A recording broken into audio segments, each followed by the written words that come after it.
Bismillahirrahmanirrahim. Assalamualaikum warahmatullahi wabarakatuh. Di sini kami dari kelompok 2 dengan saya sendiri Aya Dania Feratama, kemudian ada Ibu Ika Desiani Putri, Bapak Suwardi, Bapak Hilman, dan Bapak Ferlik Ahmad Wijaya. Di sini kami akan mempresentasikan tentang Whole of Government dan juga tentang isu pelayanan publik yang ada di instansi kami, yaitu Inspektorat. Kemudian langsung saja tentang Whole of Government. Di sini isu yang kami angkat yaitu tentang PDPGR. PDPGR sendiri itu adalah penyediaan ruang dan penegasan arah penguatan gotong royong sebagai suatu nilai dan cara mencapai tujuan yang dilaksanakan secara sukarela, bersama-sama, dan tolong-menolong dengan dilandasi semangat ikhlas, jujur, dan sungguh-sungguh dalam mewujudkan pembangunan pemberdayaan masyarakat dan perluasan kesempatan kerja secara efektif dan efisien untuk percepatan pengentasan kemiskinan. Di sini berdasarkan pasal 1 dari Perda Kabupaten Sumbawa Barat nomor 3 tahun 2016 tentang PDPGR itu sendiri. Kemudian selanjutnya untuk kategori sendiri PDPGR ini termasuk ke dalam koordinasi karena di sini ada berbagai lintas sektoral yang terlibat, jadi tidak hanya satu. Kemudian tipenya yaitu tipe penyertaan dari program PDPGR sendiri ini diharapkan nanti akan memberikan dampak untuk kemajuan baik itu ekonomi maupun sosial budaya masyarakat itu sendiri. Kemudian selanjutnya. Baik, tim PDPGR ini bersinergi dengan beberapa OPD dan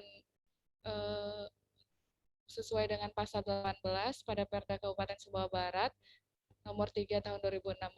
Yang pertama ada tim penanggung jawab program PDPGR terdiri dari sekretaris daerah, kemudian ada asisten tata praja sebagai wakil ketua, asisten perekonomian dan pembangunan sebagai wakil ketua 2, kepala BPM Pemdes sebagai sekretaris, kepala Bappedas sebagai wakil sekretaris 1, dan kepala DPKD sebagai wakil sekretaris 2, serta kepala SKPD yang terkait dengan program atau kegiatan PDPGR. Kemudian ada tim pengawas dan pengendali PDPGR itu sendiri, yang itu yang pertama Inspektur Inspektorat sebagai ketua, staf ahli Bupati, serta staf khusus Bupati sebagai anggotanya. Kemudian tujuan PDPGR di sini yang pertama itu adalah mempercepat pengentasan kemiskinan dan mewujudkan pembangunan yang terencana serta terukur dan terarah dan berkesinambungan serta dalam upaya memperluas kesempatan kerja. Selanjutnya yang kedua ada menggerakkan pembangunan berkarakter dan untuk memberikan ruang tumbuh dan berkembang serta arah dan landasan bagi penguatan gotong royong itu sendiri. Selanjutnya adalah tantangan. Tantangan yang mungkin terjadi dari program PDPGR ini adalah yang pertama, kemungkinan tidak tepat sasarannya program tersebut. Yang kedua, kemungkinan terjadinya tindakan nepotisme dalam pelaksanaan program, seperti hanya melibatkan orang-orang tertentu pada lingkungan tertentu saja. Yang ketiga, kemungkinan terjadinya penyalahgunaan dan pengurangan dana, serta yang keempat, kemungkinan adanya konflik dan perselisihan selama proses program berlangsung. Kemudian pelayanan publik. Nah, di pelayanan publik ini ada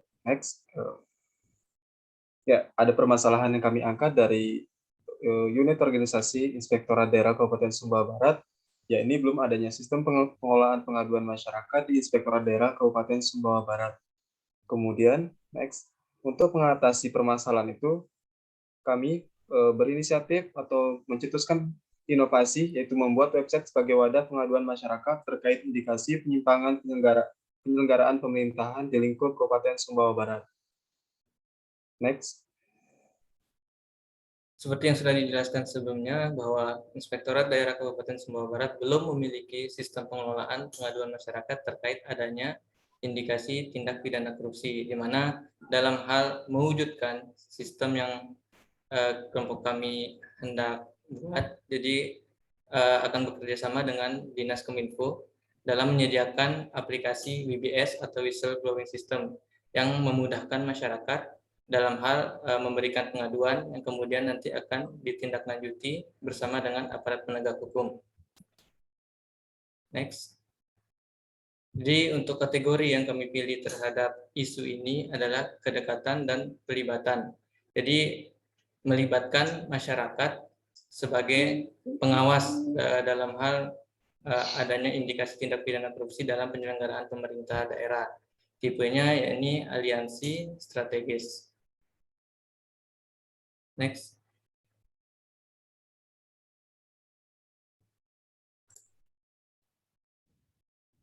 Seperti yang dijelaskan Saudara Hilman bagaimana alur jalannya kerja sistem ini memiliki tujuan yaitu untuk memberikan kemudahan bagi masyarakat dalam mengajukan pengaduan.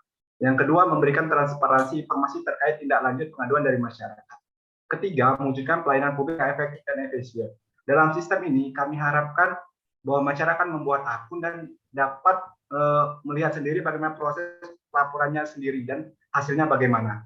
Next. Oke.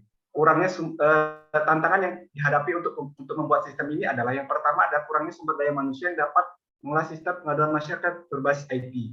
Yang kedua, kurangnya infrastruktur yang menunjang pengaduan masyarakat. Hal ini akan lebih tindak lanjutkan dengan pembuatan aplikasi untuk mendorong lebih lanjut kemudahan terhadap sistem ini. Yang ketiga, membutuhkan sosialisasi tentang adanya website pengaduan masyarakat. Seperti yang dijelaskan sebelumnya dan dijelaskan oleh Saudara Hilman, bahwa sistem ini alurnya agak sedikit membutuhkan pemahaman bagi masyarakat umum ataupun pelapor lainnya. Yang keempat adalah membangun kepercayaan masyarakat terkait jaminan kerahasiaan identitas pelapor maupun jaminan tindak lanjut. Hal ini juga terkait dengan tujuan yaitu transparansi. Transparansi dalam hal ini adalah bagaimana sistem ini dapat mendorong informasi tentang pelaporan dan hasilnya. Dan ini juga dapat melaporkan kepada pelapor secara rahasia di dalam akunnya sendiri. Terima kasih.